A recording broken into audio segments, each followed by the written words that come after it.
Hello, welcome. Thank you for joining us on this edition of News 2. I'm Sandra Gumansing. Happy International Women's Day. In our top story, in the wake of the federal arrest of some corrections officers in relation to contraband smuggling, Governor Kenneth Mapp called a press conference on Tuesday for a big announcement about the Bureau of Corrections.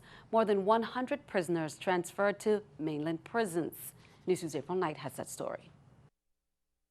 As part of his administration's effort to empty the Golden Grove Correctional Facility, Governor Kenneth Mapp announced on Tuesday that some 119 Golden Grove inmates were already airborne on their way to 2 federal facilities in the mainland. According to the governor, that brings the total of VI prisoners flown to federal prisons to 257.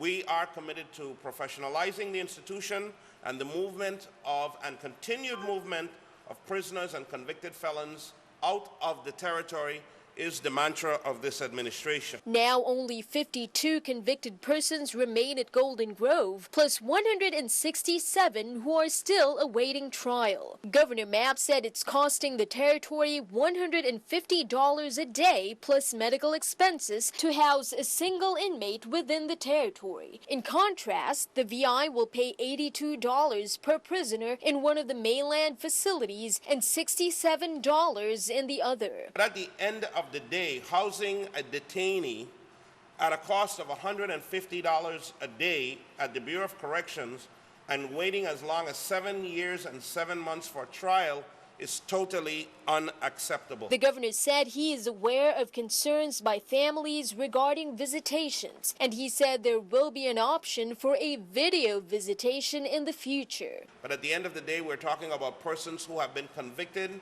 some of some serious violent crimes and murder, and our responsibility is the safety and the security of the system. Reporting for News 2, I'm April Knight. The governor also roundly criticized the court system for what he considered the slow delivery of justice. We'll have more of that in a later newscast.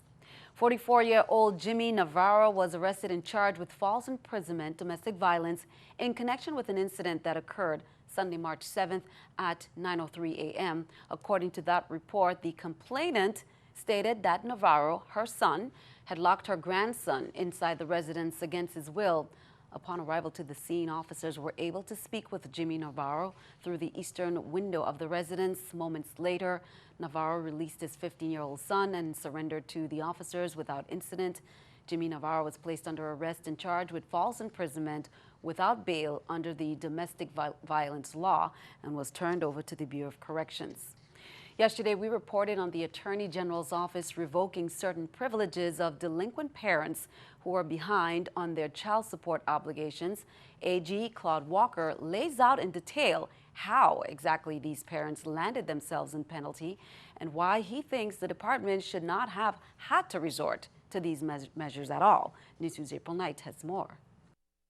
The Department of Justice means business. That's the message to some 25 non-custodial parents who were recently slapped with penalties for failing to pay child support. Driver's licenses were revoked as well as passports. We have bent over backwards to avoid doing this. Once a person has addressed the arrearages, then certainly the revocation can be withdrawn. Attorney General Claude Walker said the 25 could face not just local penalties, but also federal criminal charges. These 25 parents owe at least $2,500 each and are delinquent for more than 30 days. One person owed as high as $179,000, according to the AG. The crackdown was part of the AG's Operation Support Our Children, which was launched to make parents accountable for paying child support. According to the AG, since the program was launched, they got a tremendous response from the parents on their list, except for a small minority. From the response that we've gotten since we've started the initiative, overwhelmingly, the general response has been outstanding. We are addressing the minority that has given us a negative response. According to Walker, it's not a move that the Justice Department made lightly, and in response to a problem that he said should not even be mandated by law. It should not have to be legislated. Of course, in many parts of the world, people will take care of their children because it's their own biological children. It's still unbelievable to me that you still have a set of people who will say, why are we doing this? Reporting for News 2, I'm April Knight. The Attorney General also emphasized that while his office is leading the effort, the pursuit of delinquent non-custodial parents is based on existing laws, both local and federal. Here's an update. The Virgin Islands Department of Education, St. Croix's Office of the Insular Superintendent says classes will resume at the Ricardo Richards Elementary School on Wednesday, March 9th, following an early dismissal of the school today, Tuesday, March 8th. The early release was the result of a damaged underground water pipe, which has been repaired. Elena Christian Junior High School was also dismissed early on Tuesday, March 8th, due to ongoing low water pressure being experienced in the school's building. WAPA crews are currently installing a second line to increase water pressure to the pump. The Department of Education thanks students, employees, and the public for their patience as these matters are resolved. They ask you to tune in to radio stations in the morning to get the latest. Now, just Monday, schools were dismissed at Central High School, Elena Christian Junior High, and John H. Woodson Jr. On Friday, we reported on the early dismissal of Central High School and Elena Christian Junior High School. Lieutenant Governor Osbert Potter announced the formation of a new real property tax reform task force that will spend the next 12 months to address the vexing problem of real property taxation in the Virgin Islands. Lieutenant Governor Potter submitted a letter dated March 1st, 2016 to Senate President Neville James to advise him of the 9-member task force and to seek the Senate President's appointment of 2 members of the Virgin Islands legislature to serve.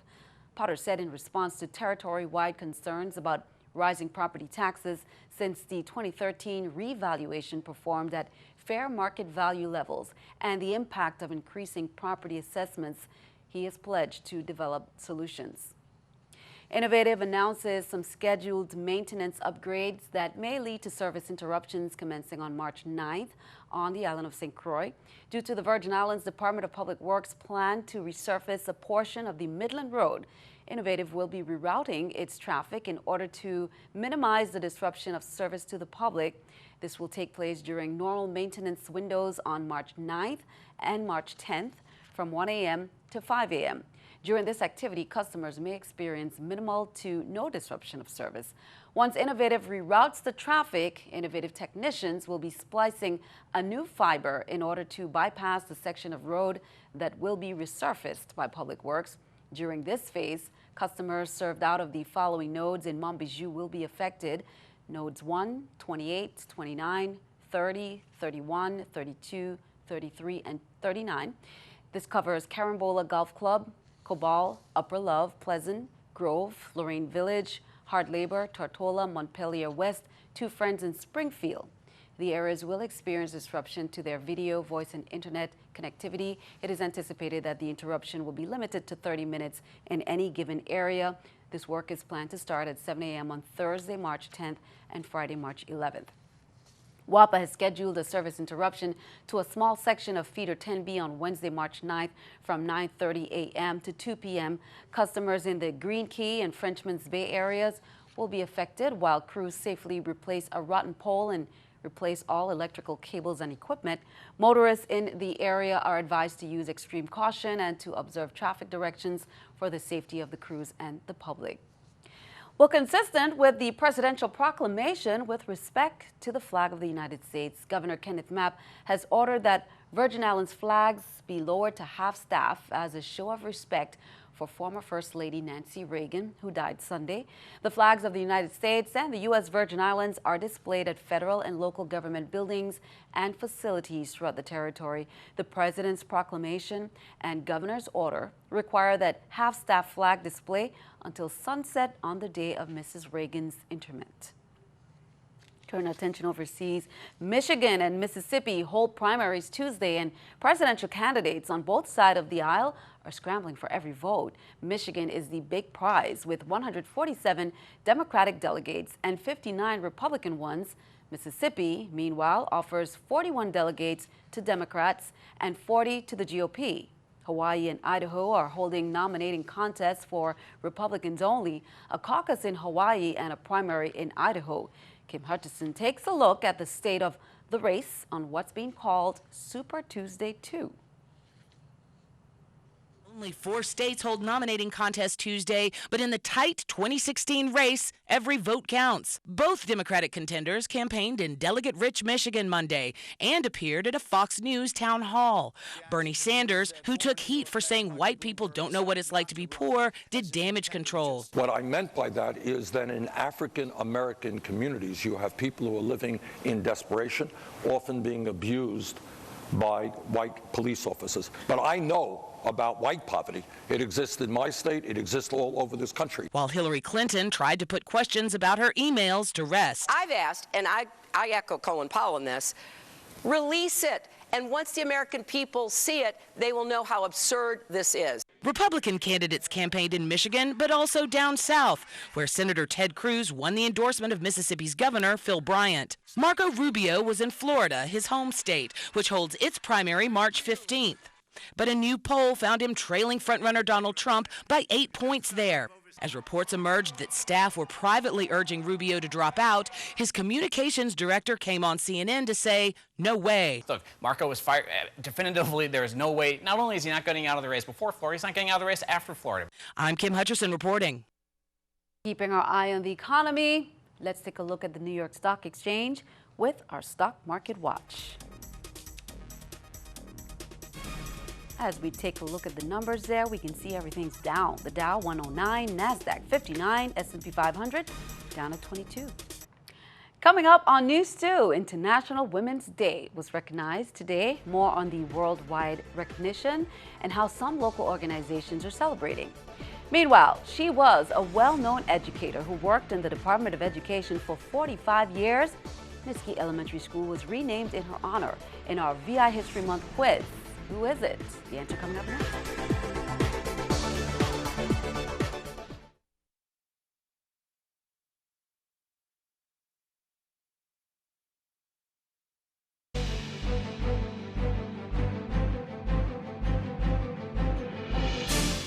Welcome back. Sexual transmission of the Zika virus is more common than previously thought, and that's according to the World Health Organization, who stated on Tuesday, citing reports from several countries.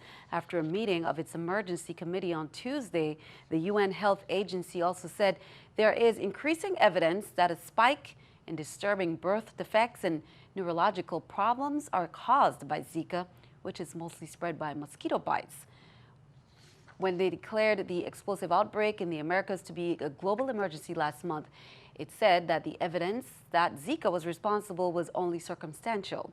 The U.S. is investigating more than a dozen possible cases of Zika in people who may have been infected through sex. The Florida USVI Poison Information Center, Jacksonville, will join the nation's other 54 poison centers in celebrating National Poison Prevention Week during the month of March. In 1961, the United States Congress designated the third week in March each year as National Poison Prevention Week, a week dedicated to raising awareness about poisoning in the U.S. and highlighting specific ways to prevent it. It's celebrated from March 20th to the 26th. And as part of this year's celebration, reps will embark on a travel awareness program visiting several countries in its 42-county service area, providing free education programs and information to schools and community and healthcare organizations. Students from some schools across the nation will be honored, including right here in the VI, Lockhart Elementary and Wesleyan Academy. Remember, the poison helpline is 1-800-222-1222. If you are interested in applying for the Department of Agriculture's Crop Block Grant, the department is inviting you to an informational workshop. The workshop will be held at the University of the Virgin Islands Cooperative Extension Service, Rec Room 133. That's on Wednesday, March 16th at 7 p.m. You will learn about what defines a specialty crop, the purpose of the grant, the history of the grant, and both nationally and locally, the application process, eligibility, and sub-grantee responsibility, among other topics. For more information and to obtain a grant application package, you can call Errol Chichester at 340-778-0997.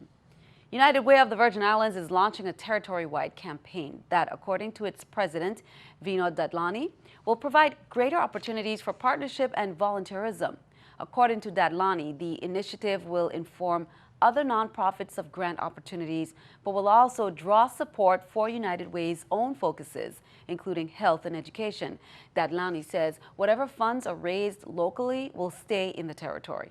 The organization also plans to tackle reading challenges among the territory's grade schoolers through after-school reading proficiency initiatives. The Office of Veterans Affairs presents Military Women's Recognition event entitled Working to Form a More Perfect Union to honor women in public service and government. On St. John, that event will be held on Friday, March 11th, 6 p.m. at St. Ursula's Church and Multipurpose Center. On St. Thomas, it's Monday, March 14th at 6 p.m. at the Leonard Francis Readiness Center in Nazareth. And then on Tuesday, March 15th at 6 p.m., it'll be held on St. Croix at the Myron G. Danielson Post. International Women's Day, a global celebration of the feminine spirit. International Women's Day, originally called International Working Women's Day, is celebrated on March 8th every year around the globe. And the YWCA of the Virgin Islands has been at the forefront of commemorating this day in the territory for the past 7 years. YWCA USVI has hosted luncheons honoring women leaders from all sectors, community forums focused on dialoguing community issues and identifying opportunities to elevate the quality of life for all. In the United States, President Obama proclaimed March 2011 to be Women's History Month, calling Americans to mark the day by reflecting on the extraordinary accomplishments of women in shaping the country's history worldwide. The focus of the celebrations range from general celebration of respect, appreciation, and love towards women to a celebration highlighting the achievement of women's economic, political, educational, and social achievements. And at its inception, it started as a political event, mushrooming into an occasion for people to express their love for women in a way somewhat similar to a mixture of Mother's Day and Valentine's Day. However, the political and human rights themes designated by the United Nations run strong, and the political and social awareness of the struggles of women worldwide is now typically the focus of the day. The International Women's Day theme for 2016 is Planet 50-50 by 2030. Step it up for gender equality. Now you can join the YWCA of the Virgin Islands for a meet and greet at its offices, which First Avenue. It's located in First Avenue, Sugar Estate, St. Thomas, going on until 8 p.m. From 6:30 to 8:30 p.m. You can learn more about the initiative. Meanwhile, YWCA USVI, through its Y-Teens VI program, they invited young women and girls to participate last Saturday in a fun event themed Getting Fit for Life. This is the third year for this annual event held at the University of the Virgin Islands Clubhouse and Field. For sports enthusiasts, there was basketball, girls soccer, and tennis clinics, Zumba-style aerobics, exercise, sack races, relay races, kickball, fun fitness activities all day long. There was sessions on healthy living, healthy body image, breakfast snacks, and nutritious lunch was provided. And as we continue to recognize VI History Month and Women's History Month, we celebrate the strong women who helped create history in the Virgin Islands.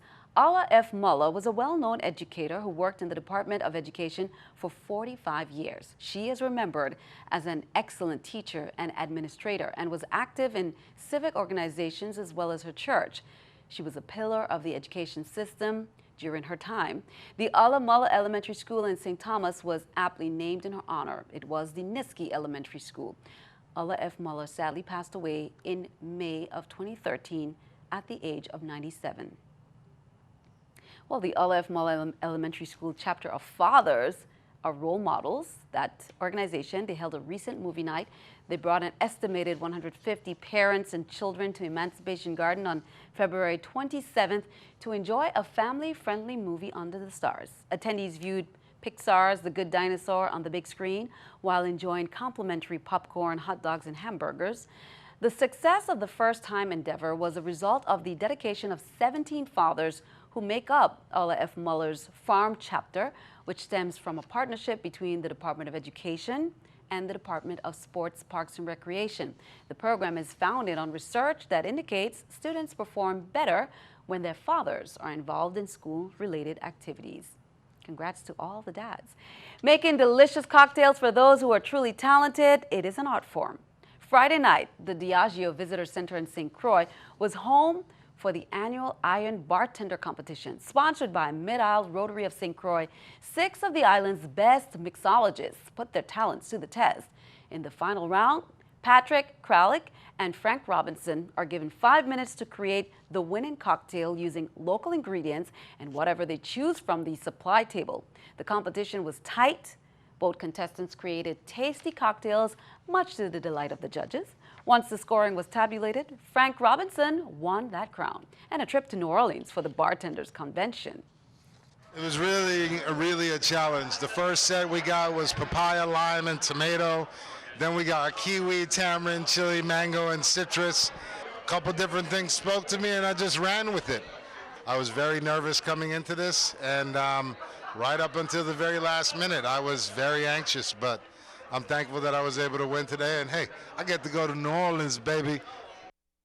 Congratulations to you, Frank. Be sure to stick around. Your News 2 AccuWeather forecast is coming up next.